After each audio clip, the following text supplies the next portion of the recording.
Professor Alexander Kasatkin with the lecture entitled Electronics of Nanostructured High TC Superconductors. Please, Professor. Okay. I'd like to talk about application of nanotechnology in order to improve characteristics of high-temperature superconducting materials, which are now widely used for electrical engineering and high-frequency electronics.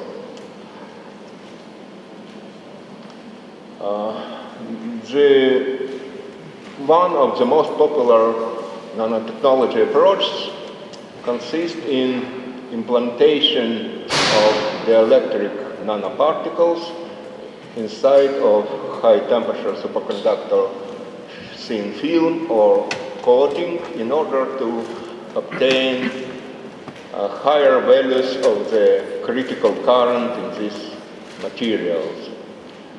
This approach was started about 10 years ago, and now it's widely used explored in many laboratories over the world. The idea, which is of this approach, is rather simple. It is based on the main physics of mixed state in type 2 superconductors. Most of the superconductors, and especially high-temperature superconductors, are superconductors of the second kind, and the magnetic field enters inside of these superconductors in form of fluxons. Each fluxon is related to formation of vortex in a superfluid electron liquid formed by electron condensate. This vortex was first predicted by Alexei Abrikosov, and now it's named as Abrikosov vortex. The size of such vortex is about 100 nanometers, and the circular currents which flow around the axis of the vortex line, they form magnetic flux which equals quite definite value 2.07 times 10 to minus 7th power Gauss times centimeter square. It's magnetic flux quanta related to Abrikosov vortex. These vortices repulse from each other, and usually they form in clean superconductor material. They can form regular lattice. And the main problem for conductivity of superconductors is that when current flows along the superconductor, it exerts Lorentz force on vortices, and they start to move. If nothing prevents their motion, they start to move in direction perpendicular to the current flow, and this motion creates, according to Faraday's law, this motion creates electric field in direction of current flow, so the resistance related to these vortex motions emerges, and this is known as flux flow resistance. So to get supercurrent flow without resistance, it's necessary to stop this vortex motion, or in other words, to pin their motion, to pin vortices by production potential wells which will stop their motions, the vortex motion, and allows to pass the supercurrent flow up to rather large values. So the main idea of implantation of nanoparticles inside the material is creation of pinning sites for Abrikosov vortices, which will stop their motion, and then the supercurrent can flow, and the maximal value, which is known as critical current, will reach rather high values. Here I show some experimental results obtained in our group in Kyiv.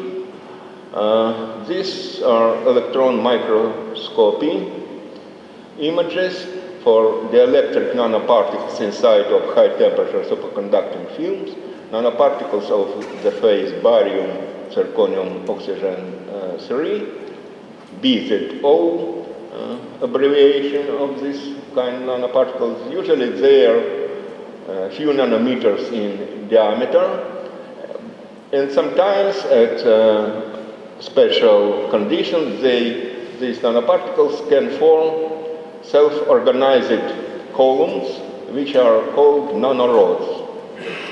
This proceeds at rather low deposition rates and at rather high substrate temperatures. So these nanoparticles really, especially nanorods, really exert strong pinning for vortices, prevent their motion, and high critical current values can be obtained. Here are experimental results also obtained in our laboratory. These results are quite similar to those obtained by many research groups. These results are obtained for YBCO, high-temperature superconductor films with implanted BZO nanoparticles, and you can see that implantation of nanoparticles really increases the maximal value of the supercurrent in few times. Here it's about 2 times. But now I would like to point attention to another possibility to improve characteristics of high-temperature superconducting materials by the similar way, implantation of nanoparticles. It appears that this nanotechnology approach can produce improved superconducting materials for high-frequency applications. In high-frequency application of high-temperature superconductors are known also as in electrical power engineering. For instance, microwave resonators, filters, transmission lines produced with usage of high TC superconductors possess much better characteristics than those made from the usual normal methods. So the other idea is a background for usage of nanoparticles in order to improve high frequency characteristics. Namely, I base it on the main characteristics of superconductor at high frequencies in surface impedance. Here are well-known relations for the surface impedance of superconductor in the framework of two-fluid model. It's well known that electron liquid in superconductors below the critical temperature consists of 2 parts, the liquid of usual normal electrons and those electrons which are in superfluid condensate. And the active part of the surface impedance, this is known as the surface resistance of superconductor. It is related to the normal carriers which are out thermally excited from the condensate. In simple phenomenological model, the conductivity due to these normal electrons is described by the usual Drude relation, and there exists rather striking for the first sight result obtained from Maxwell equation and this two-fluid model of superconductor, that the surface resistance of superconductor is proportional to the active part of high-frequency conductivity, which is determined by the thermally excited normal electrons. Its relation looks rather strange for the first sight, but this is a net result. It looks strange because here is resistance and here is conductivity. But looking at this relation, one can imagine that if you will damage your material superconducting by decreasing the mean free path for normal electrons, or similarly decreasing the relaxation time, by introduction in the interior of superconductor additional defects which will scatter normal electrons, I mean, for instance, dielectric nanoparticles, then you will get the better values, the lower values of the total surface resistance.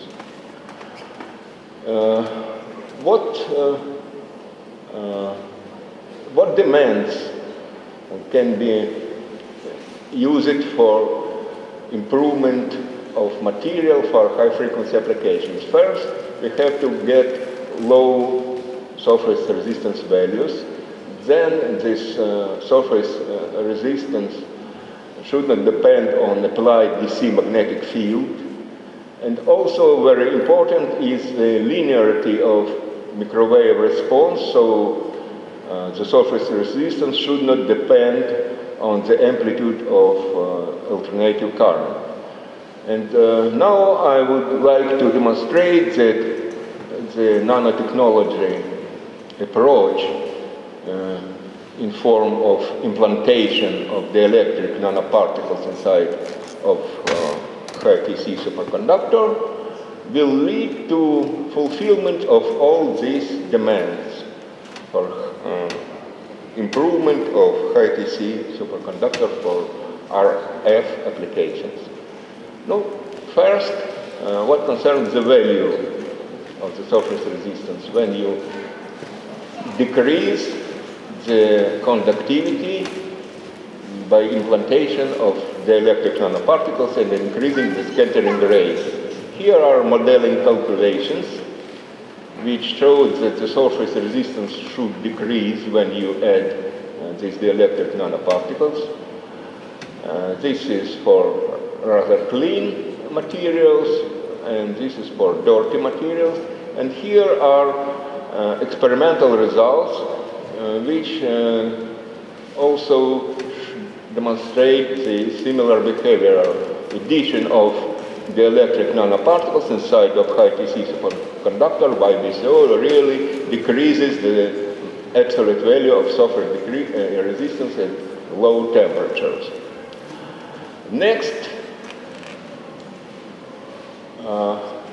concerns the second demand, I mean the vortex response to RF field. When you have superconductor with abricosal vortices and microwave field acts on this superconductor, it causes viscous oscillations of abricosal vortices and additional losses related to these oscillations. There is a general theory for the microwave vortex response. This theory was elaborated by well-known theorists, Brandt and Clem at the beginning of 90s. But for my purpose, I will use the simplified version of this theory. This is so-called Gitelman-Rosenblum model, which operates with single vortex oscillating under the action of alternative force created due to alternative electromagnetic field. The novelty is that the vortex is considered as an elastic string with elastic property which deformates, and the pinning well which eliminates vortex oscillation is related to elastic energy of deformed segment of vortex line between two neighboring pinning sites created by nanoparticles. In this case, I can use this Gitelman-Rosenblum model and calculate the losses and the surface resistance for single vortex lines. Here are characteristics of elastic vortex strings, which are known from the theory. And here is this relation, which shows the dependence of the surface resistance on the elastic property of the vortex string. This is a line tangent of vortex line, and L here is the distance between neighboring pinning sites and on the previous site. This is the distance between pinning sites, which is determined by the number of induced nanoparticles. So you can see from this relation that really introduction of nanoparticles, implantation of nanoparticles will decrease the value of the surface resistance related to vortex oscillation due to increase of the so-called pinning frequency of vortices.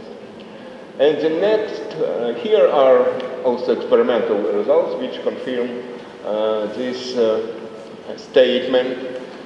The quality factor, which is inversely proportional to the surface resistance, increases due to implantation of nanoparticles. And the last, the most maybe interesting result concerns the increase of the linearity range in superconducting films when the electric nanoparticles are implanted.